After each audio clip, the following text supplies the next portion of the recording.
የቀና መንፈስ ማለት በጎ ሕሊና ነው። ዛሬ በጎ ሕሊና ጠፍቷል።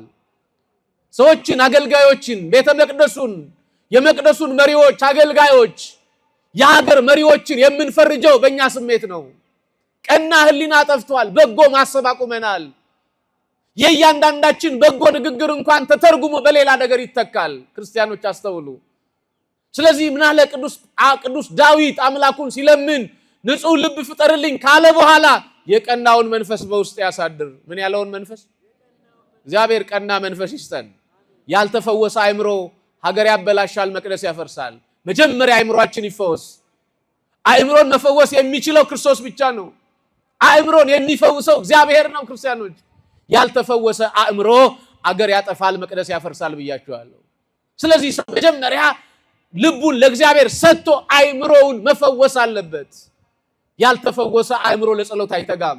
አስረው ደበደቡት መድኃኔዓለምን ደብድበው ሰቀሉት መድኃኔዓለምን ምንድነው ጥፋቱ ከቶ ምን ይሁን? አእምሮ የጎደላቸው ሰዎች የእግዚአብሔርን አለወት አያምኑም። ባለ አእምሮዎች ደግሞ እንደ ባለ አእምሮ አስቡ ካለ በኋላ ትጸልዩም ዘንድ በመጠን ኑሩ ይላል። ምን ትሉ ዘንድ? ትጸልዩ ዘንድ በመጠን ኑሩ ይላል። ሰው ለመጸለይ ከፈለገ በመጠን መኖር አለበት። እህል ሲበዛ ሰውነት ያደክማል፣ ጉልበት ያደነዝዛል፣ ወደ እንቅልፍ ይወስዳል። ሕሊናችንም ከጥጋብ የተነሳ ፈጣሪውን ማሰብ ያቆማል። ለመጸለይ ጉልበት የሚኖረን በመጠን ስንኖር ነው። በጾም ወቅት ደግሞ በተለይ መለየት መቻል አለበት። አንድ እንጀራ ጥፍንግ አድርገህ የምትበላ ከሆነ ግማሹን ለድሃ ለማካፈል ወስን። በቀን 3 ሊትር ውሃ የምትጠጣ ከሆነ 1 ሊትር ውሃህን ለባልንጀራህና ለተጠማው ለመስጠት ወስን። ይሄን ስታደርግ በመጠን መኖር ስትጀምር ጎደሎ ይሞላል። ከእግዚአብሔር ጋር በፍቅር መገናኘት ትችላለህ። እግዚአብሔር የሚነግረን ይሄንን ነው። ትጸልዩ ዘንድ አለ በምን ኑሩ? ዛሬ በዚህ ዘመን በመጠን መኖር አቅቶናል። ሰው ሁሉ ገብጋባ ራስ ወዳድ ሆኗል። መንፈሳዊነት ጎሎናል። ነጠላ ለባሾች ነን፣ ቀሚስ እንለብሳለን፣ ኮት ለብሰን መተን እናስቀድሳለን። የሥራ ሰዓታችንን ከፍለን ግማሽ ጊዜ አስቀድሰን ሰዓታችን ሲደርስ ወደ መስሪያ ቤት እንሄዳለን። ግን ስግብግብነታችንን ካልገታ ነው በመጠን መኖር ካልቻልን ሰማያዊ ክብሩን ምድራዊ በረከቱን ማግኘት አንችልም። ክርስቲያኖች ፕሮፌሰር ብትሆን የእውቀት ሽታ ነው አንተ ውስጥ ያለው። የትኛውም የትምህርት ደረጃ ላይ ጫፍ ላይ ብትሆን እግዚአብሔር የሰጠ የእውቀት ሽታ እንጂ ያለ ዓለምን ሁሉ የማወቅ አቅም የለህም። ዓለምን ሁሉ የማወቅ ስልጣን አቅም ያለው የእውቀት ባለቤት ዘላለማዊ አዋቂ ማን ብቻ? ክብር ለሱ።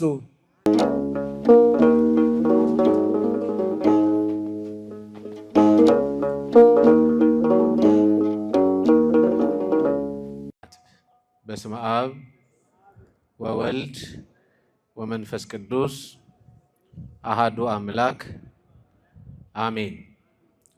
ስብሐተ መላእክት እንዘ ይብሉ በአርያም ቅዱስ ቅዱስ ቅዱስ እግዚአብሔር ጸባኦት ፍጹም ምሉእ ሰማያተ ወምድረ ቅዱሳተ ስብሐቲከ።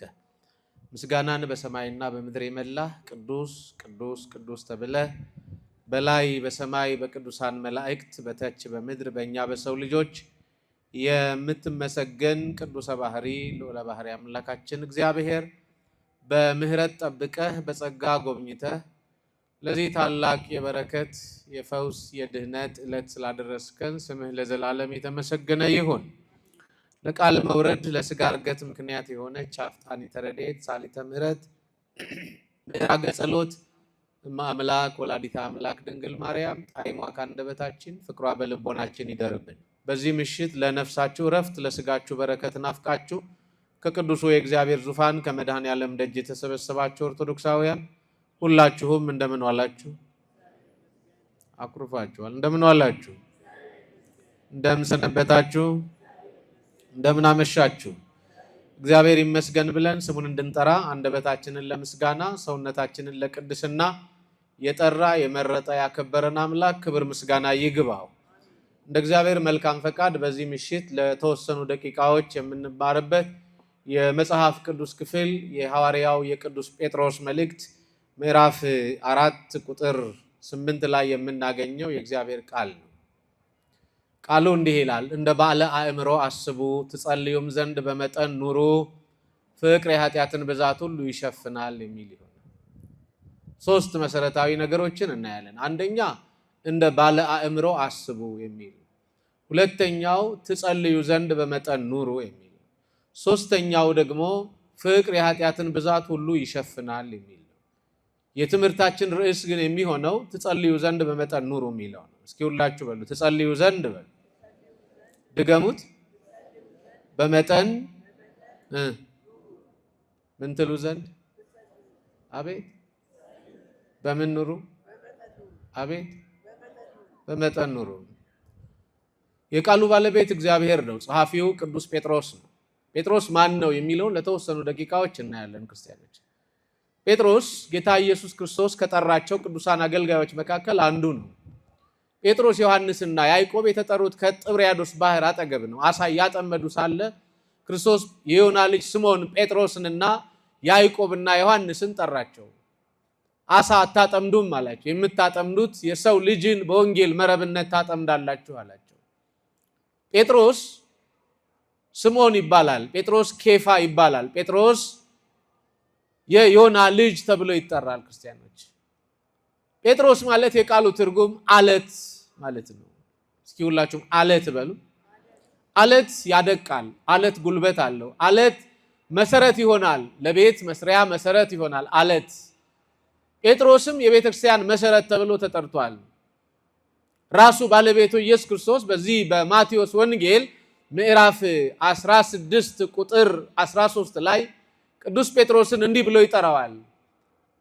አንተ ኮክ ወዲበ ዛቲ ኮክ አሐንጻ ለቤተ ክርስቲያን። ጴጥሮስ አንተ መሰረት ነህ፣ አንተ ድንጋይ ነህ። በአንተ ድንጋይነት ወይም በአንተ መሰረትነት ላይ ቤተ ክርስቲያንን እሰራታለሁ ይልና ወአና ቅጸ ሲኦልኒ እይሄይልዋ። የሲኦል ኃያላን አጋንንት መናፍቃን ሕግ ጥሰው ትእዛዝ አፍርሰው የወልደ እግዚአብሔርን ጌትነቱን የሥላሴን አንድነት ሶስትነታቸውን በስጋ ማርያም የተገለጠውን የእግዚአብሔርን ልጅ የሚንቁትን ባህሪውን የሚከፍሉትን መናፍቃንን በቃሉ ትምህርት በተሰጠው ጸጋ በእግዚአብሔር ቃል የሚያደቅ እውነተኛ ወንጌላዊ መምህር፣ ሰባኪ፣ የእግዚአብሔር አገልጋይ፣ የክርስቶስ ወዳጅ ስለሆነ ጴጥሮስ አለት ተብሎ ተጠርቷል። አንተ አለት ነህ አለው። ጴጥሮስ አለት ወይም መሰረት የተባለበት ምክንያት ክርስቲያኖች ባስተማረው ትምህርት ምክንያት እንጂ የቤተ ክርስቲያን መሰረቷ ክርስቶስ ነው። ደሙን ያፈሰሰላት፣ ስጋውን የቆረሰላት፣ ከሰማይ የወረደላት፣ በአጭር ቁመት በጠባብ ደረት ተወስኖ ዓለም የማይወስነው አምላክ በማኅፀነ ማርያም ተወስኖ ዓለምን ለማዳን ዋጋ የከፈለላት የእግዚአብሔር ልጅ የድንግል ማርያም ልጅ ኢየሱስ ክርስቶስ ነው። ክርስቲያኖች፣ ክርስቶስ የእግዚአብሔር ልጅ ነው። ክርስቶስ የድንግል ማርያም ልጅ ነው። የእግዚአብሔር ልጅ ነው ስንል ቅድመ ዓለም ያለ እናት ከአብ ብቻ ተወልደዋል። ድህረ ዓለም ደግሞ ክብር ይግባውና ከድንግል ማርያም ያለ ወንድ ዘራ ብእሲ ተወልደዋል። ለዚህ ነው የኢትዮጵያ ኦርቶዶክስ ተዋሕዶ ቤተክርስቲያን ትምህርቷም እምነቷም እንዲህ ይላል፣ ወነአምን ክሌተ ልደታተ። ቤተክርስቲያን ሁለት ልደቶችን ታምናለች። አንደኛው ከአብ ተወልዷል ክርስቶስ ብላ የእግዚአብሔር ልጅ ነው ብላ ታምናለች። ሁለተኛ በስጋ ማርያም በአጭር ቁመት በጠባብ ደረት ተወስኖ በተዋህዶ የእኛን ስጋ ገንዘቡ አድርጎ ከድንግል ማርያም ተወልደዋል። በስጋ ልደቱ አባት የለውም፣ በባህሪ ልጅነቱ ደግሞ እናት የለውም። ስለዚህ ክርስቶስ የእግዚአብሔር ልጅ የድንግል ማርያም ልጅ ነው። ቅዱስ ጴጥሮስ በጣም የሚገርም መልስ ነው የመለሰው። ክርስቲያኖች፣ ምንድነው ያለው? የሰው ልጅ ሰዎች እኔን ማን ይሉኛል ብሎ ሲጠይቅ ብዙዎች የተለያየ አይነት ምላሽ ሰጥተዋል። ነቢየ አሕዛብ ወሕዝብ የሆነው ኤርምያስ ነው ይሉሃል አሉት። ከዛም ቀጠልና ደግሞ ሰማይን የለጎመ ምድርን ያነደደ በጣዖት ሐሳብ የነበሩትን አክዓብና ኤልዛቤልን የተቃወመ እውነተኛ የእግዚአብሔር ስለ እግዚአብሔር ፍቅርና ስለ እግዚአብሔር መንግስት የሚጨነቀው ኤልያስ ነው ይሉሃል። ያም ባይሆን ከነቢያቱ አንዱ ነው ብለው ይሉሃል አሉት። ያን ጊዜ ክርስቶስ ዞር አለና የዮና ልጅ ስምዖን ጴጥሮስ አንተስ እኔን ማን ትለኛለህ አለው። ጴጥሮስም በእምነትና በመንፈስ ሆኖ መለሰ። ምን ብሎ? በጣም የሚገርም ቃል ነው። አንተ ክርስቶስ የሕያው እግዚአብሔር ልጅ ነህ አለው። ይሄ ቃል ይሄ ትምህርት የቤተ ክርስቲያን መሰረት ሆኖ እስከ ዓለም ፍጻሜ ይሰራል። ይሄ ትምህርት የመናፍቃን መዶሻ ነው። ይሄ ትምህርት የቤተ ክርስቲያን መሰረት ነው። ይሄ ትምህርት ሃይማኖተኞችን ኦርቶዶክሳውያንን በሃይማኖት ያጸናል። ማጽናት ብቻ አይደለም፣ ወደ ሰማያዊ ክብር ወደ መንግስተ ሰማያት ያሻግራል። ይሄ ቃል ይሄ ትምህርት ክርስቲያኖችን በአስተሳሰባቸው እንዲለወጡ የክርስቶስን ጌትነት አምላክነት ተረድተው ሕይወታቸውን ሙሉ ከክርስቶስ ጋር አንድ አድርገው እንዲኖሩ ያደርጋቸዋል። ስለዚህ አንተ ክርስቶስ የሕያው እግዚአብሔር ልጅ ነህ። እስኪ ሁላችሁም አንተ ክርስቶስ በሉ። አይሰማም? የሕያው እግዚአብሔር ልጅ ነህ። አያችሁ፣ የእግዚአብሔር ልጅ ብቻ አይደለም፣ እሱ ደግሞ ክብር ይግባው እኛን ለማዳን ፍቅሩን ለመግለጥ ከሰማይ ወረደ። በአጭር ቁመት በጠባብ ደረት ተወሰነ። ሞት የሚገባውን የሰው ልጅ ሞት ተቀበለና እሱ ወደ መቃብር እየወረደ የሰው ልጆችን ታሪክ ላይ ለወጠ። ክብር ለሱ ይሁን ለመድኃኔዓለም። ክርስቲያኖች አስተውሉ። ስለዚህ ጴጥሮስ አለት ነህ ተባለ። ትምህርቱ የቤተክርስቲያን መሰረት አለት ሆኖ መናፍቃንን የሚያደቅ ከሃዲያንን የሚያሸንፍ ትምህርት የእግዚአብሔር ቃል ሕያው ነው ይላል ቅዱስ ጳውሎስ በዚህ በዕብራውያን ምዕራፍ 4 ቁጥር 14 ላይ የእግዚአብሔር ቃል ሕያውና ለዘላለም የሚሰራ ሁለት አፍ ካለው ሰይፍ ይልቅ ይበረታል፣ አጥንትንና ጅማትን ቅልጥምንም ሁሉ እስኪለይ ድረስ ይወጋል አለ። ክርስቲያኖች የማን ቃል አልሰማው? ስትሄዱ እጃለሁ በሉኝ እስኪ ሁላችሁ የማን ቃል? አንዴ ድገሙት። የማን ቃል? ዘመን ቢለወጥ የማይለወጥ ዓለም ቢያልፍ የማያልፍ ሰማይና ምድር ያልፋሉ፣ ቃሌ ግን ይሄ ቃል ሕያው ቃል ነው። ብዙ ጽሁፎች ብዙ ድርሰቶች ተደርሰዋል፣ ብዙ ጽሁፎች ተጽፈዋል። ብዙ በየዘመኑ የሚነሱ መንግስታት የተለያዩ አዋጆች አውጥተዋል። በዘመናት የሚነሱ አዋጆች በአዋጅ ይሻራሉ። የጌታ ቃል ግን ማንም የማይሽረው ዘላለማዊ ቃል ነው። ይሄ ቃል ኃያል ቃል ነው። ይሄ ቃል ብርቱ ቃል ነው። ይሄ ቃል ትውልድ የሚድንበት ቃል ነው። ይሄ ቃል ሰው ከእግዚአብሔር ጋር የሚታረቅበት ቃል ነው። ይሄ ቃል ከሰማይ የወረደ አካላዊ ቃል ነው። ይሄ ቃል ሰዎች ካመኑበት ዘላለማዊ ድነት የሚሰጥ ቃል ነው። ክርስቲያኖች አስተውሉ። ጴጥሮስ ይህን ቃል በምን ተናገረ? ይህንን ከተናገረ በኋላ በመጽሐፍ ውስጥ የምናየው የእግዚአብሔር ቃል አለ። የትምህርታችን ሐሳብ የሆነው ከላይ ከፊልና እንደ ባለ አእምሮ አስቡ ይላል። እንደ ባለ ምን? አንዴ ድገሙት። ባለ አእምሮዎች እግዚአብሔር መኖሩን ያስባሉ። ባለ አእምሮዎች እግዚአብሔር ሰማይና ምድርን የፈጠረ አምላክ ነው ብለው ያምናሉ። ካለ መኖር ወደ መኖር ያመጣ እሱ ነው ብለው ያምናሉ። ዘር ከአባት ወገብ ከፍሎ ከእናት ማህፀን ደም ወስዶ የሰራን እግዚአብሔር ነው ብለው ያምናሉ። ባለ አእምሮዎች። አእምሮ የጎደላቸው ሰነፎች ደግሞ እግዚአብሔር የለም ይላሉ። ለዚህ ነው ነቢየ እግዚአብሔር ዳዊት በመዝሙር 13 ቁጥር 1 ላይ ስትመለከቱ እንዲህ የሚል ቃል ታገኛላችሁ። ይብል አብድ በልቡ አልቦ እግዚአብሔር፣ ሰነፍ በልቡ እግዚአብሔር የለም ይላል አለ። ምን በልቡ? አቤት! አእምሮ የጎደላቸው ሰዎች የእግዚአብሔርን አለወት አያምኑም። ባለ አእምሮዎች ደግሞ እንደ ባለ አእምሮ አስቡ ካለ በኋላ ትጸልዩም ዘንድ በመጠን ኑሩ ይላል። ምን ትሉ ዘንድ? አንዴ ድገሙት። ትጸልዩ ዘንድ በመጠን ኑሩ ይላል። ሰው ለመጸለይ ከፈለገ በመጠን መኖር አለበት። እህል ሲበዛ ሰውነት ያደክማል፣ ጉልበት ያደነዝዛል፣ ወደ እንቅልፍ ይወስዳል። ህሊናችንም ከጥጋብ የተነሳ ፈጣሪውን ማሰብ ያቆማል። ለመጸለይ ጉልበት የሚኖረን በመጠን ስንኖር ነው። በምን ስንኖር? ኧረ ድገሙት። በመጠን ማለት ሊሚቴሽን ልክ ሊኖረን ይገባል። በጾም ወቅት ደግሞ በተለይ መለየት መቻል አለበት።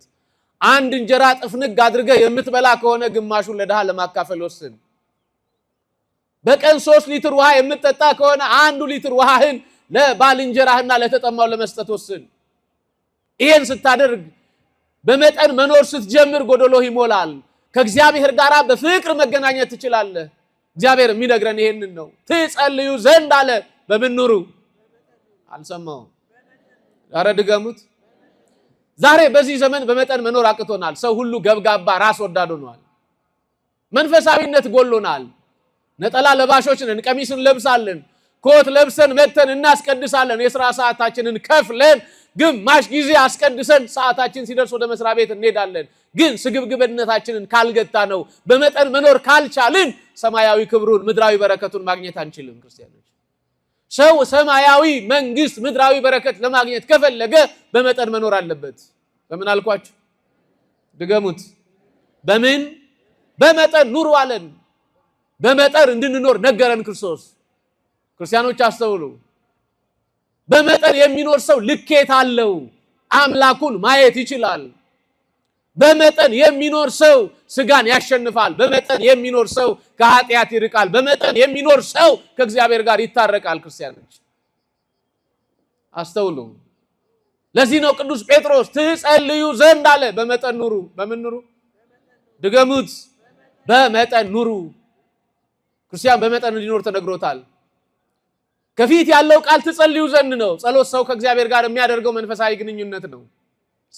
ጸሎት ማን አልኳችሁ? ሰው ከእግዚአብሔር ጋር የሚያደርገው መንፈሳዊ ውይይት ነው። እግዚአብሔር በጸሎት ይጠራል። እግዚአብሔር በጸሎት ይመሰገናል። እግዚአብሔር በጸሎት ይማለዳል። ስለዚህ በመጠን ለመኖር መጸለይ ያስፈልጋል። በምን ለመኖር? አልሰማሁም። አንዴ ድገሙት። በመጠን ለመኖር መጸለይ ያስፈልጋል። ለዚህ ነው ራሱ ቅዱስ ጴጥሮስ ትጸልዩ ዘንድ አለን። ጸሎት ምን ይፈልጋል ካላችሁ፣ ልብ ይፈልጋል። ምን ይፈልጋል? አልሰማሁም። ልብ ይፈልጋል። ልባችሁን ሰጥታችሁ ጸልዩ። ብዙ ጊዜ በአንደበታችን አነብንበናል። ብዙ ጊዜ እጅግ በጣም ብርቱ የሆኑ የመዝገበ ጸሎት መጽሐፎች ተሸክመን መተን ልባችን ባክኖ ጸሎቱን ሳንጸልየው ተመልሰናል። ግን እግዚአብሔር ልባችንን ይፈልጋል። ከልብ የምንጸልየውን ጸሎት ማን ይሰማል? ሰው እንዲሰማን ከልባችን እንጸልይ። ክርስቲያኖች፣ ቅዱስ ዳዊት በአንድ ወቅት የቆሸሸ ልብ ስለነበረው አምላኩን ሲለምነው እንዲህ አለ። መዝሙር 50 ቁጥር 10 ላይ ልበ ንጹሐ ፍጥር ሊተ እግዚኦ፣ አቤቱ ጌታዬ አምላኬ ሆይ ንጹህ ልብ ፍጠርልኝ። እስኪ ሁላችሁ በሉ ንጹህ ልብ ፍጠርልኝ በሉት። ንጹህ ልብ ጠፍቷል። መንፈሳዊነት ስለራቀን ክርስትናችን እንደ ካሮት ወደታች እያደገ ስለመጣ በጣም ንጹህ ልብ አተናል። ንጹህ ልብ ፍጠርልኝ አለው ዳዊት። ንጹህ ልብ ፍጠርልኝ ብቻ አይደለም፣ ቀጠለና እንዲህ አለ፣ የቀናውን መንፈስ በውስጤ አሳድር። በሏት እችን ቃል አንዴ ድገሙት። ኧረ በማርያም ድገሙት። ምን ያለውን? በጎ ህሊና የሚባለው ነው። ክርስቲያኖች፣ የቀና መንፈስ ማለት በጎ ህሊና ነው። ዛሬ በጎ ህሊና ጠፍቷል። ሰዎችን፣ አገልጋዮችን፣ ቤተ መቅደሱን፣ የመቅደሱን መሪዎች፣ አገልጋዮች፣ የሀገር መሪዎችን የምንፈርጀው በእኛ ስሜት ነው። ቀና ህሊና ጠፍቷል። በጎ ማሰብ አቁመናል። የእያንዳንዳችን በጎ ንግግር እንኳን ተተርጉሞ በሌላ ነገር ይተካል። ክርስቲያኖች አስተውሉ። ስለዚህ ምን አለ ቅዱስ ዳዊት አምላኩን ሲለምን ንጹህ ልብ ፍጠርልኝ ካለ በኋላ የቀናውን መንፈስ በውስጥ ያሳድር። ምን ያለውን መንፈስ? እግዚአብሔር ቀና መንፈስ ይስጠን። ያልተፈወሰ አእምሮ ሀገር ያበላሻል፣ መቅደስ ያፈርሳል። መጀመሪያ አእምሮአችን ይፈወስ። አእምሮን መፈወስ የሚችለው ክርስቶስ ብቻ ነው። አእምሮን የሚፈውሰው እግዚአብሔር ነው። ክርስቲያኖች፣ ያልተፈወሰ አእምሮ አገር ያጠፋል፣ መቅደስ ያፈርሳል ብያችኋለሁ። ስለዚህ ሰው መጀመሪያ ልቡን ለእግዚአብሔር ሰጥቶ አእምሮውን መፈወስ አለበት። ያልተፈወሰ አእምሮ ለጸሎት አይተጋም። ያልተፈወሰ አእምሮ ፈጣሪውን አይፈልግም። ያልተፈወሰ አእምሮ ከእግዚአብሔር ጋር መኖር አይችልም። ለዚህ ነው ዳዊት አምላኩን ሲለምን ንጹህ ልብ ፍጠርልኝ ያለና የቀናውን መንፈስ በሉ እስኪ። ኧረ በማርያም በውስጤ የቀናውን መንፈስ መድኃኒዓለም ይስጠን። የረከሰውን ልባችንን ይቀድስልን። የክርስትና ሐሳቡ የረከሰውን ማንነት መቀደስ ነው። የተቀደሰ ልብ፣ የተቀደሰ ማንነት፣ የተቀደሰ ስብዕና ነው ያለን። በነገራችን ላይ እኛ አይደለንም ወደ ቅድስና የመጣ ነው። እኛን ሊቀድሰን ክርስቶስ ከሰማይ ወርዷል። ደሙ ነው የቀደሰን። ወደዛ ወረድ ስንል እናየዋለን። ትጸልዩ ዘንድ በመጠን ኑሩ አለ። ስለዚህ ለጸሎት እግዚአብሔር ከሰውነታችን አካል ውስጥ ልብ ይፈልጋል አልኳቸው። ምን ይፈልጋል? ድገሙልኝ። ለዚህ ነው መጽሐፍ እንዲህ አለን። ነቢየ እግዚአብሔር ጥበበኛው ሶሎሞን በመጽሐፈ ምሳሌ ምዕራፍ 23 ቁጥር 26 ላይ እንዲህ አለ፣ ልጄ ሆይ ልብህን ስጠኝ። እስኪ በሉ ምንን ስጠኝ? እግዚአብሔር ልባችን ይፈልጋል። ልባችንን ስንሰጠው በልባችን ይደግሳል። ልባችንን ስንሰጠው እሱ ይከብርበታል። ልባችንን ስንሰጠው እሱ ይገባበታል። ስለዚህ ልባችንን እንስጠው። ሰው ከልቡ የሚጸልየውን ከማን ማግኘት ይችላል?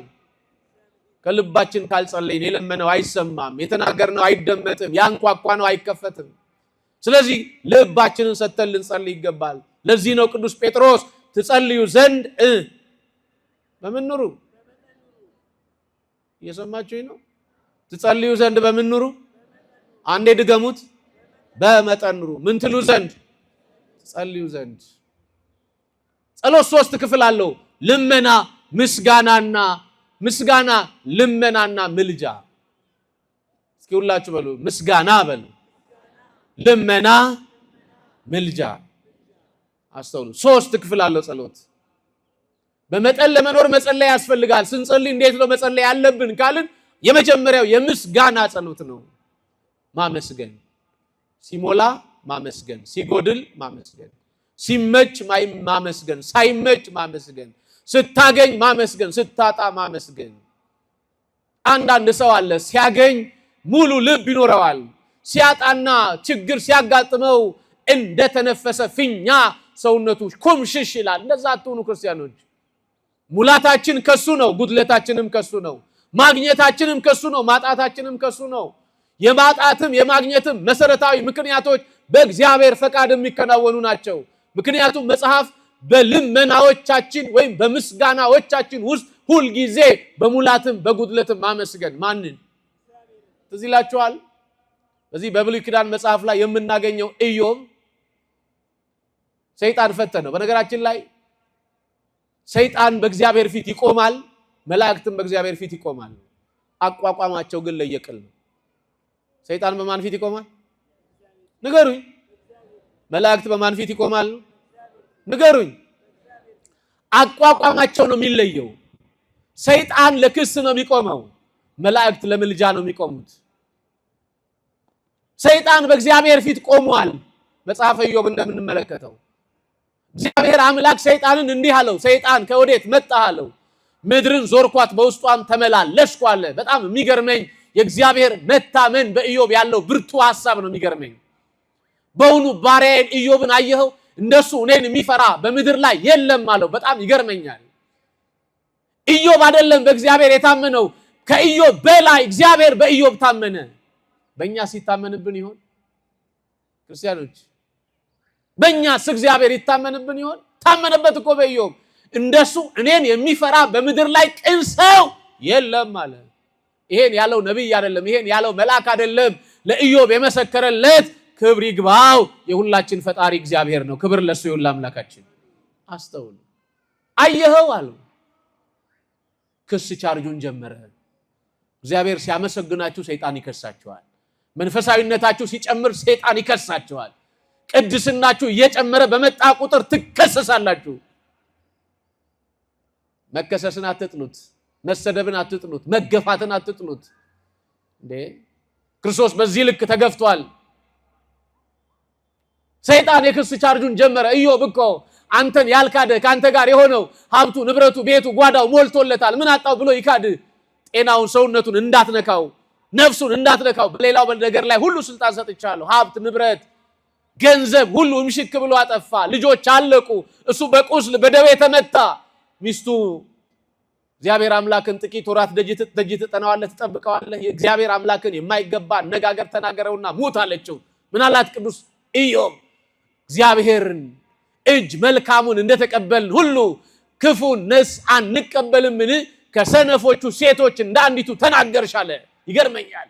እስኪ ከሰነፎቹ በሉ ሴቶች እንደ አንዲቱ ተናገርሽ። በጣም ይገርመኛል። ሰነፍ ማለት ቅድም ያልኳችሁ ነው። እዛ መዝሙረ ዳዊት ላይ የተጠቀሰው ይብል አብድ በልቡ አልቦ እግዚአብሔር የተባለው ከሰነፎቹ ሴቶች እንደ አንዲቱ ተናገርሽ አላት።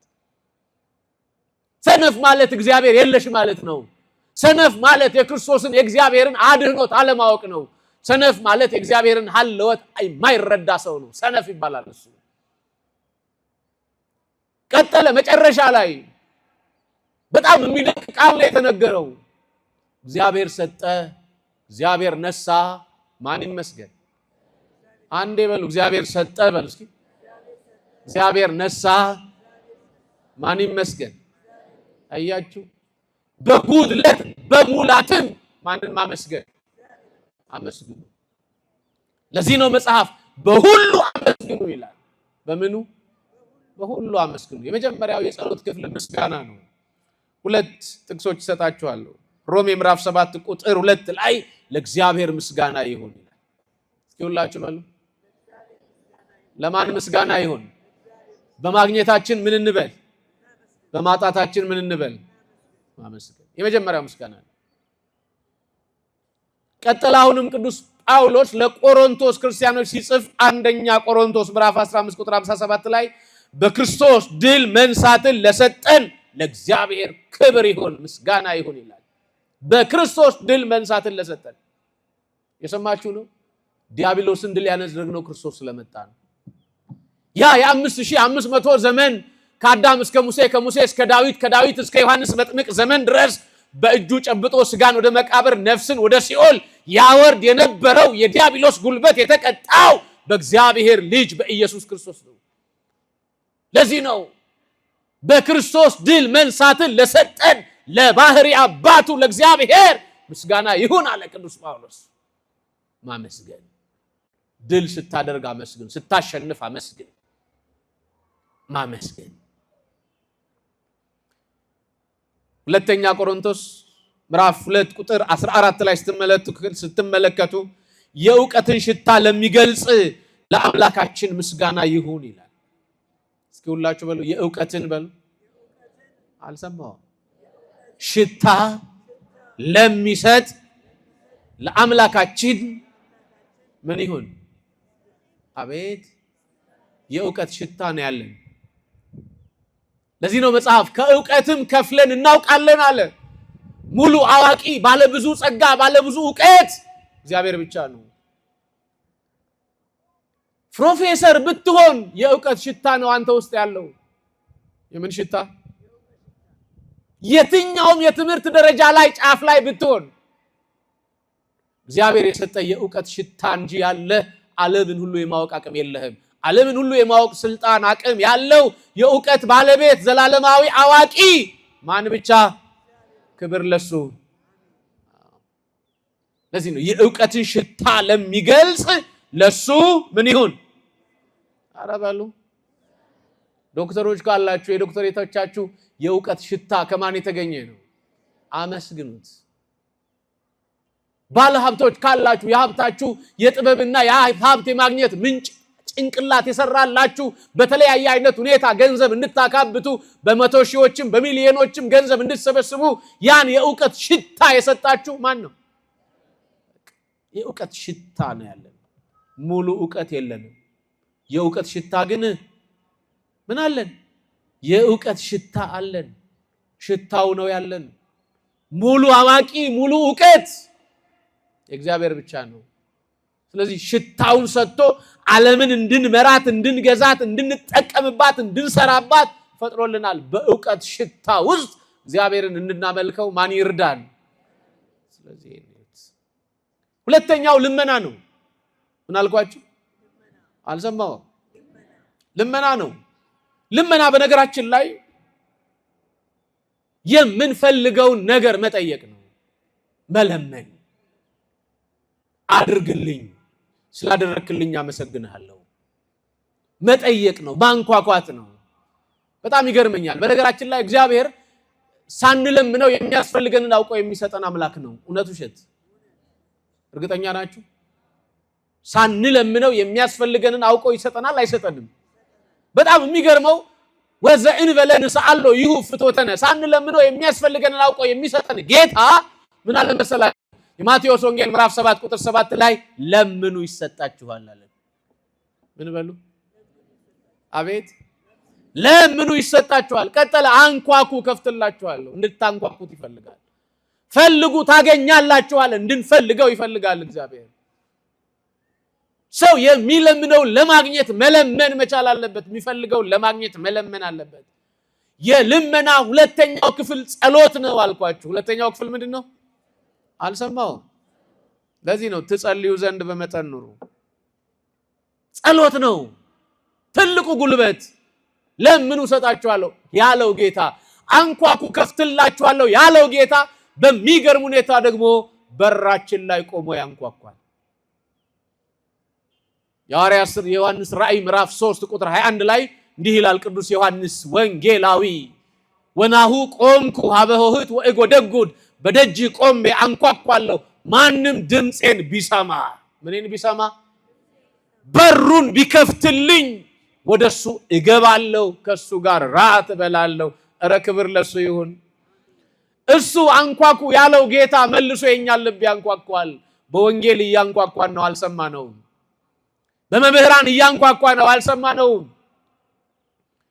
በነቢያቱ ትንቢት፣ በሐዋርያቱ ስብከት፣ በጻድቃኑ የአገልግሎት ትህርምትና ሕይወት በቃሉ በኩል በወንጌሉ በኩል እያንኳኳን ነው፣ አልከፈትንለትም። የተከፈተ በር ካገኘ ማን ይገባል? አቤት ይገባል ክርስቶስ። ክፈቱለት በራችሁን። ሌላ በር አትክፈቱ። የልቦናችሁን በር ክፈቱና ግባ የሰላም ንጉሥ፣ ግባ የድህነት ጌታ፣ ግባ የፈውስ ጌታ በሉት። መድኃኔዓለም ግባ በሉት። እሱ ሲገባ የጠመመው ይቀናል። እሱ ሲገባ ሰማያዊውን ክብር ወደ መሻገር እናያለን። እሱ ሲገባ ስጋዊ ስሜቶቻችንን እንረሳና ከእሱ ጋር መለኮታዊውን ሐሳብ ተካፋዮች እንሆናለን። ለዚህ ነው ጴጥሮስ የመለኮታዊ ባህሪ ተካፋዮች ናችሁ ብሎናል።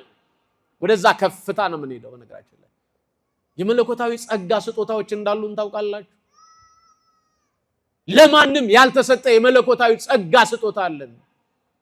ለዚህ ነው ቅዱስ ጴጥሮስ የመለኮታዊ ባህሪ ተካፋዮች ናችሁ ብሎናል። ስለዚህ ይግባ፣ በራችሁን ክፈቱለት። ራት ይብላ፣ አብሮን ይደር ጌታ። ስለዚህ ልባችን እንክፈትለት። ለምኑ ይሰጣችኋል ያለው ጌታ እንድንለምነው ይፈልጋል። ሁለት ጥቅሶች ይሰጣችኋል። ፊልጵስዩስ ምዕራፍ 4 ቁጥር 6 በእግዚአብሔር ዘንድ ልመናችሁን አስታውቁ እንጂ በአንዳች አትጨነቁ ይላል።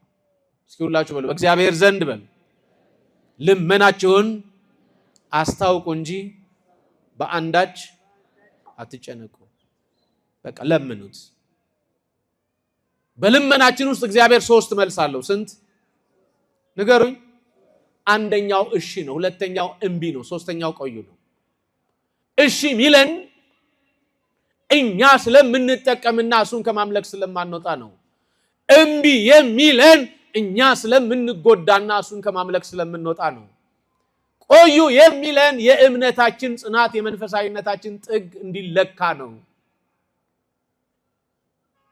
ስለዚህ ስንለምነው እግዚአብሔር ስንት መልስ አለው? ንገሩኝ። አንደኛ፣ ሁለተኛው፣ ሶስተኛው ቆዩ።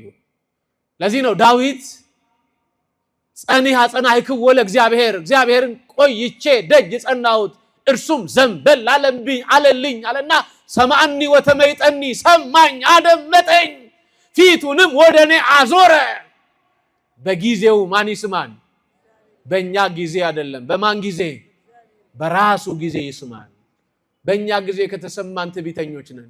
በእኛ ጥያቄ ከተመለሰልን አስቸጋሪዎች ነን። ስለዚህ ቆይቼ እግዚአብሔርን ደጅ ጸናሁት እሱም ፊቱን አዙሮ ዘንበል አለልኝ። መድኃኔዓለም ለሁላችንም ዘንበል ይበልልን። መድኃኔዓለም ለሁላችን ይስማል። ቆዩ። እንደ እግዚአብሔር ፈቃድ እንድንለምነው ይፈልጋል። ለዚህ ነው በእግዚአብሔር ዘንድ ልመናችሁን አስታውቁ እንጂ በአንዳች አትጨነቁ አለን። አንደኛ ዮሐንስ ምዕራፍ 5 ቁጥር 14 ላይ የለመነው ልመና ከእግዚአብሔር እጅ እንደተቀበልን እናውቃለን። እስኪ ሁላችሁ ይህን ቃል በሉ፣ የለመነው ልመና በሉ። ኧረ በማርያም ከእግዚአብሔር እጅ እንደተቀበልን እናውቃለን። ትለምናለህ፣ ትሄዳለህ፣ እሱ ቀን ጠብቆ ይሰጣል። ምክንያቱም እግዚአብሔር ለኛ የሚሰጠን በእኛ ጊዜ ወይስ በሱ ጊዜ? በእኛ ጊዜማ ከተሰጠን ጨምላቆች ነን፣ አስቸጋሪዎች ነን። በጠየቅነው ቁጥር ከሰጠን እናስቸግረዋለን። ደጅ እንድንጸናው ይፈልጋል፣ እንድንለምነው ይፈልጋል። መኖሩን ሀልወቱን ተረድተን እንድንናፍቀው ይፈልጋል። ሶስተኛው ምልጃ ነው። ምን አልኳችሁ? ድገሙልኝ። ምልጃ ነው። በነገራችን ላይ ምልጃ እጅግ በጣም የሚገርም ነው። በየትኛውም የለም። በኢትዮጵያ ኦርቶዶክስ ተዋሕዶ ቤተክርስቲያን የምልጃ ጸሎት ሰፊ ጊዜ ይወስዳል። በጣም ሰፊ ጊዜ። በጣም የምልጃ ጸሎቶቻችን ስለ ራሳችን ብቻ ሳይሆን ስለ ሌላውም ሰው ጭምር እንድንማልድ መጽሐፍ ይነግረናል። ማልዱ፣ ስለ ባልንጀሮቻችሁ ማልዱ፣ ስለ ደከሙ ሰዎች ማልዱ፣ በኃጢአት ስለወደቁ ሰዎች ማልዱ። ብዙ ሰው ስለ ሰው ኃጢአት መማለድ አይደለም የለመደው፣ ብዙ ሰው ስለ ሰው ኃጢአት ማውራት ነው የለመደው። ፕላትፎርሞቻችን ራሱ የሰው ባንነት እየተረኩና እየነገሩ ጆሮአችንን አሰልችተውናል። እውነት ውሸት? እውነቱ ሸት እንጀራ የሚገኘው የሰው ስም በማጥፋት እስከሚመስለን ድረስ በዚህ ጉዳይ ተወጥረናል። ክርስቲያኖች መማለድ ነው። ለወደቀው ማልዱ፣ ለጎደለበት ማልዱ፣ በመንፈሳዊ አገልግሎት ለዛለ ወንድማችሁ ማልዱ፣ ጎረቤቶቻችሁ በብዙ ፈተና ውስጥ ሲወጠሩ ማልዱላቸው፣ ለምኑላቸው። ስለዚህ ነው ቤተክርስቲያን ሰፊ ሰዓት ወስዳ የምልጃ ጸሎት አላት። ልክ ስግዱ ለእግዚአብሔር በፍርሃት ሆናችሁ ስገዱ ከተባለ በኋላ ሰፊ የምልጃ ጸሎት አለ። አንድ ስለምታደርግ ስጋውና ደሙን እግዚአብሔር አንድ ያደርገን ዘንድ እንማልዳለን ይላል። ምን እንላለን? ምልጃ ነው ይሄ፣ አንድ እንሆን ዘንድ መማለድ። በጣም የሚገርመኝ ከሀገር አልፋ ለዓለም ትለምናለች፣ ትማልዳለች ቤተክርስቲያን። ስለ ዓለም ሁሉ ማሰብን ያስቀድም ዘንድ ለእያንዳንዱ የሚያስፈልገውን ያማረውን የሚሻለውንና የሚሻውን ይሰጥ ዘንድ ስለ ዓለም ሁሉ እንማልዳለን። ስለ ዓለም የምትማልድ የምልጃ ጸሎት ልምድና ህይወት ያላት ቤተክርስቲያን ናት ተዋህዶ ቤተክርስቲያን።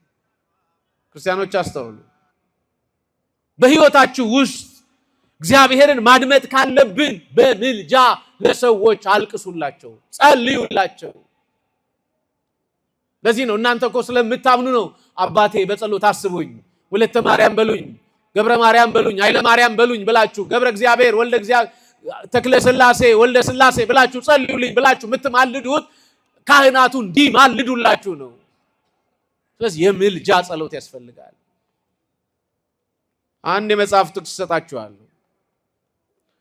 የሐዋርያው የቅዱስ ጳውሎስ መልእክት ወደ ጢሞቴዎስ ምዕራፍ 2 ቁጥር 2 ላይ በጸሎትና በምልጃ ጸሎትና ምልጃ እንዲበዛላችሁ ከሁሉ በፊት እመክራለሁ አለ። ምንና ምን? ጸሎትና ምን?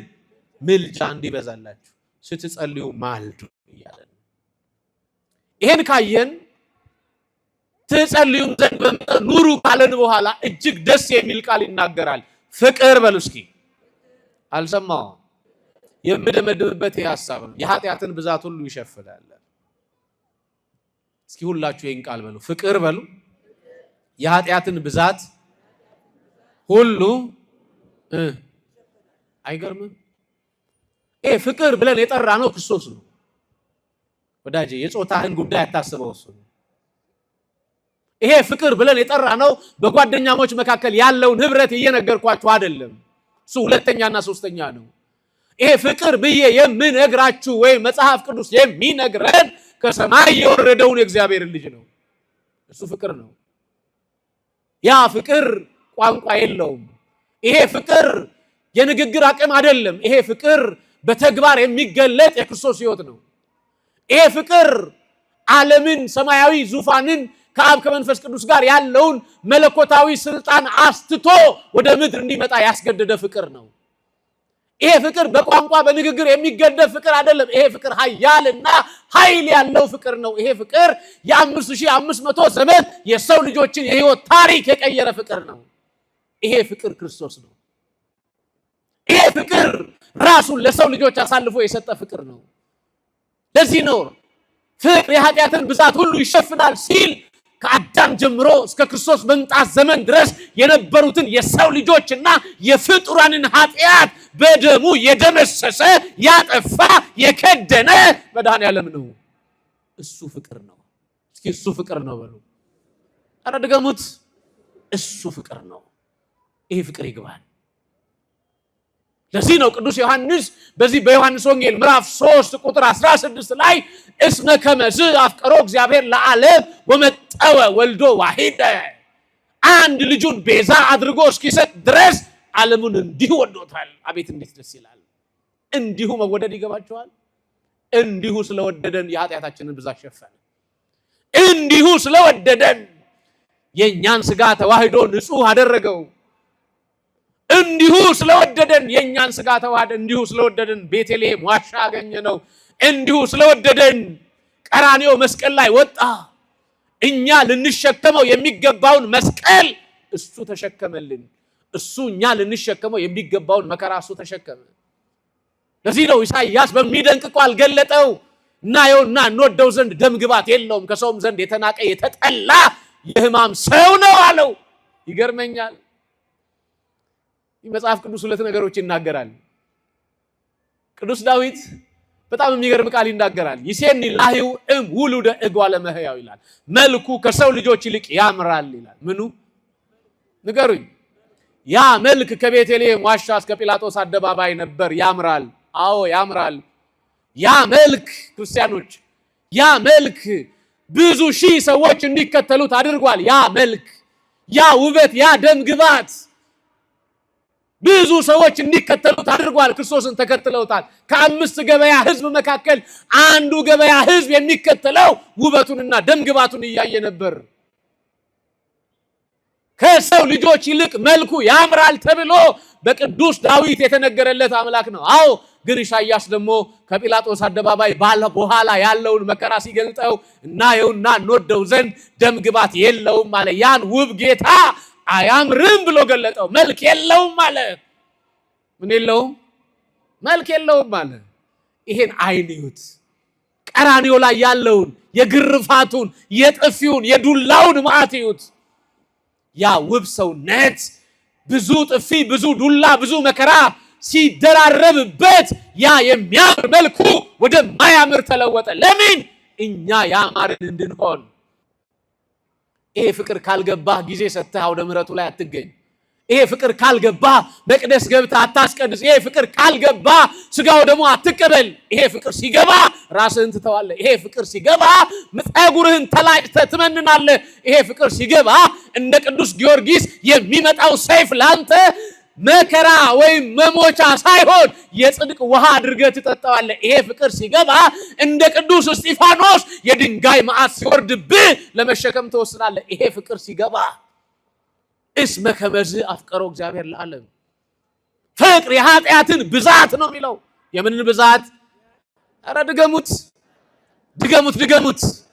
የማንም ጽድቅ የኛን ኃጢአት አልሸፈነም። ክብር ይግባው የድንግል ማርያም ልጅ እግዚአብሔር ልጅ የኢየሱስ ክርስቶስ ፍቅር ግን የሁላችንም ኃጢአት ሸፈነው። ኧረ ክብር ለሱ ይሁን። አስተውሉ፣ ይሄን ፍቅር ይዩት።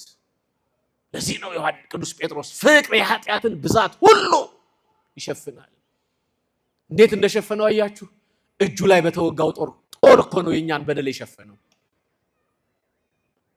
የሰማችሁ ነው ክርስቲያኖች? እጁ ላይ በገባው ጦር ሚስማር። ይገርመኛል። እኔ ኢሳይያስ አንድ ቃል ይናገራል። በእጄ መዳፍ ላይ ቀርጫቸዋለሁ ይላል። እስኪ በሉ በእጄ መዳፍ ላይ በሉ። አልሰማሁም እናንተ። በእጄ መዳፍ ላይ ቀርጫቸዋለሁ ሲል ክርስቶስ ስለራሱ ነው የሚናገረው። አንድ ጽሑፍ ለመጻፍ በዚህ ዘመን 2 ነገሮች ያስፈልጋሉ፣ እስክሪፕቶና ወረቀት። በጥንት ዘመን ከሆነ 3 ነገሮች ያስፈልጋሉ። ብራና የተዳመጠ ያስፈልጋል፣ የፍየል ሌጦ። ከዛ ውጪ እጽዋት ተፈልገው ይጨመቁና ይጻፋል። መቃ ያስፈልጋል፣ መጻፊያ ቀሰም ያስፈልጋል። ይስተካከልና ተቀርጾ ይጻፋል እየተነከረ ደሙ። ክርስቶስ ግን እጁን ብራና አደረገው። ክርስቲያኖች እጁ ላይ የገባውን ሚስማር መቃ አደረገው። ከእጁ የሚፈሰውን ደም ቀለም አደረገና በእጁ መዳፍ ላይ ጻፈ። ሁላችንንም ክብር ለሱ ይሁን። ይሄ ፍቅር ይግባችሁ፣ ይሄ ፍቅር ይግባን ክርስቲያኖች።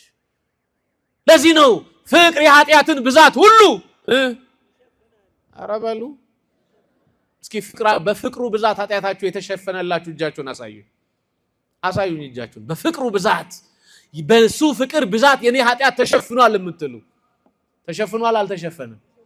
በፍቅሩ ብዛት ኃጢአታችንን የሸፈነ ማን ነው? ክብር ለሱ ለኢየሱስ ክርስቶስ። የሸፈነልን እሱ ነው። ለዚህ ነው ፍቅር የኃጢአትን ብዛት ሁሉ ይሸፍናል አለ። አይገርምም? በእግሮቻችን የሰራነውን ኃጢአት እግሩን ተቸንክሮ ሸፈነው። በጣም ይገርመኛል። ቅዱስ ኤፍሬም እንዲህ ይላል፣ ወአርታ እገሪነ ውስተ ፍኖተ ሰላም፣ እግሮቻችንን በሰላም መንገድ አቀናለ። ፊት ምን ሄድ የነበረው በጠማማ መንገድ ስለነበረ እግሮቻችንን በሰላም መንገድ እያቀና ክርስቶስ ወደ ሰማያዊ ክብሩ አደረሰን። ይሄን ሐሳብ እንድታዩት ነው የሚያስፈልገው። የጾም ወቅት የክርስቶስን መከራ የምናስብበት ነው። የጾም ወቅት ክርስቶስ የከፈለውን ዋጋ የምናይበት ነው። ለዚህ ነው ቅዱስ ጴጥሮስ ፍቅር የኃጢአትን ብዛት ሁሉ ይሸፍናል። ልጠቅልለው፣ ወደ ራሳችን ህይወት እንመለስ።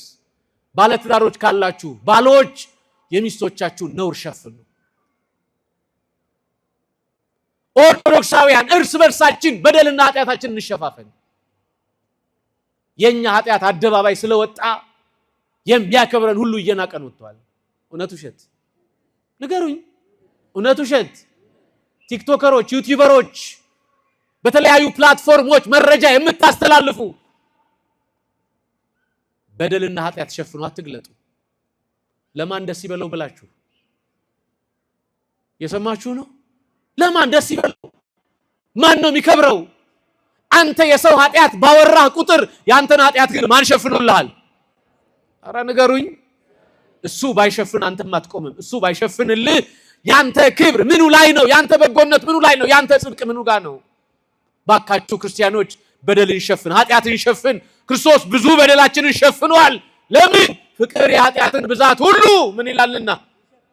አቤት ጸልዩላቸው። ቅድም ብያለሁ እኮ የወደቀ ስታገኙ ማልዱ፣ የደከመ ስታገኙ ማልዱ። ክርስትና እሱ ነው። እንጀራ የሚገኘው ፓትርያርክ ስለሰደብክ፣ ጳጳስ ስለሰደብክ፣ መነኩሴ ስለሰደብክ አይደለም። እግዚአብሔር ከፈቀደ ከደረቅ ጭንጫ መሬት ላይ እንጀራ አውጥቶ ይሰጣል። ይችላል አይችልም? ታመኑበት። በመሰዳደብ የሚገኝ ክብር የለም ክርስቲያኖች። እኔ ይገርመኛል አንዳንድ ጊዜ ኦርቶዶክሳዊነት ወይም ክርስቲያን መባል የእግዚአብሔር አገልጋይ ተብሎ መጠራት ምን ያህል ከባድ እንደሆነ ይገባኛል። በዓለም ላይ ያሉ የፖለቲካ ርዕዮተ ዓለም ውስጥ የሚኖሩ ሰዎች ለያዙት የፖለቲካ ርዕዮተ ዓለም ይታሰራሉ፣ ይገደላሉ፣ ያውም ለመሞት ጭምር ይወስናሉ። የዓላማ ጽናት ከጎደለን እግዚአብሔርን አናየውም። የክርስቶስ ፍቅር አልገባንም። የተጠራ ነው የመጣ ነው ክርስቶስን ፍለጋ ነው። ክርስቶስ ደግሞ እሱ ዋጋ ከፍሎልናል። ደሙን እያፈሰሰ አንገቱን ዘንበል አድርጎ እኛን ቀና አድርጎናል። እጁ ላይ የተወጋ እኛን ጽፎናል። ስማችንን ከጎኑ የተወጋ የኃጢአት ታሪካችንን በደሙ ለውጦታል። ይሄን ፍቅር ይዩት። ፍቅር የኃጢአትን ብዛት ሁሉ አረ በመድኃኒዓለም ፍቅር የኃጢአትን ብዛት ሁሉ ትጸልዩም ዘንድ አረ በማርያም ትጸልዩም ዘንድ እንደ ባለ አእምሮ እንደ ባለ ምን በሉ እንደ ባለ አእምሮ አስቡ። ትጸልዩ ዘንድ በመጠን ኑሩ። ፍቅር የኃጢአትን ብዛት ሁሉ ይልና ምን ይላል መሰላችሁ? እርስ በርሳችሁ ከልባችሁ አጥብቃችሁ ተዋደዱ። እግዚአብሔር ይርዳን። ያስተማረን የመከረን አምላክ ክብር ምስጋና ይግባው። ይቆየን። ወስብሐት ለእግዚአብሔር።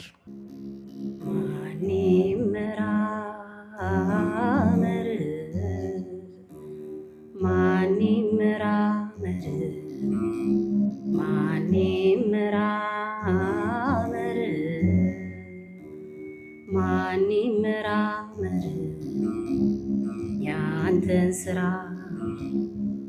ያንተን ግብር? ማን ይመራመር ቸሩ መድኃኔዓለም ቸሩ እግዚአብሔር ቸሩ መድኃኔዓለም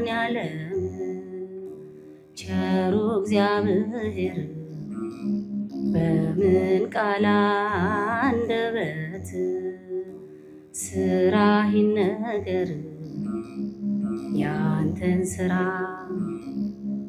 ያንተን ግብር? ማን ይመራመር አዳም በበደለው መድኃኔዓለም ክሶ አዳም በበደለው መድኃኔዓለም ክሶ ዋለ ቀራንዮ ከለሜዳ ለብሶ ያንተን ስራ ያንተን ግብር? ማን ይመራመር ማን ይመራመር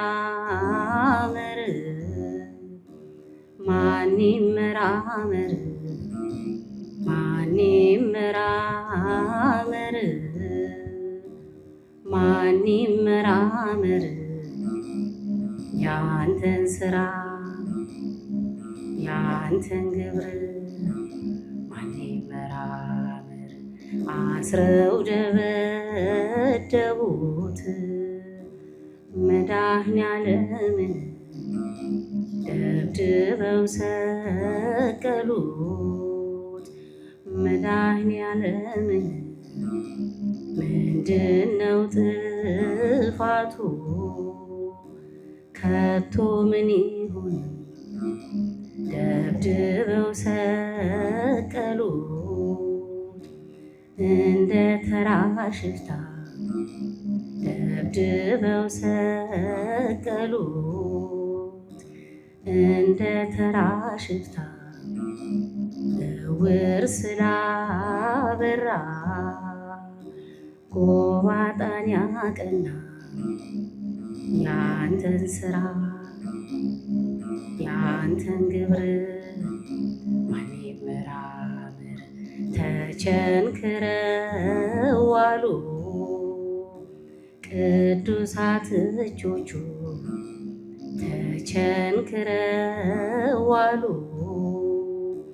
ቅዱሳን እግሮቹ ሰዎች ዘኑለት ለእኔ ሲል ነው በሉ ያንተን ስራ ያንተን ግብር ማን ይመራመር ማን ይመራመር ማን ይመራመር ማን ይመራመር ማን ይመራመር ያንተን ስራ ያንተን ግብር ማን ይመራመር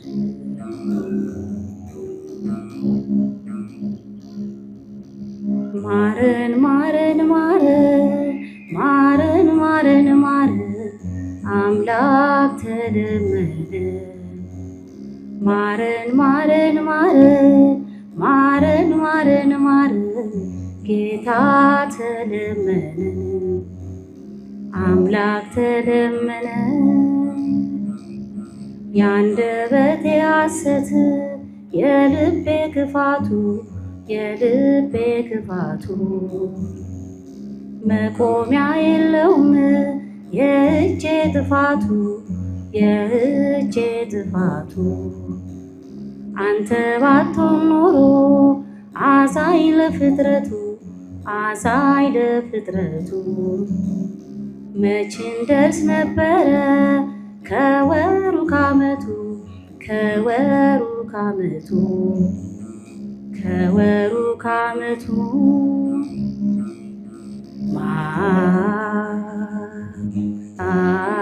ማረን ማረን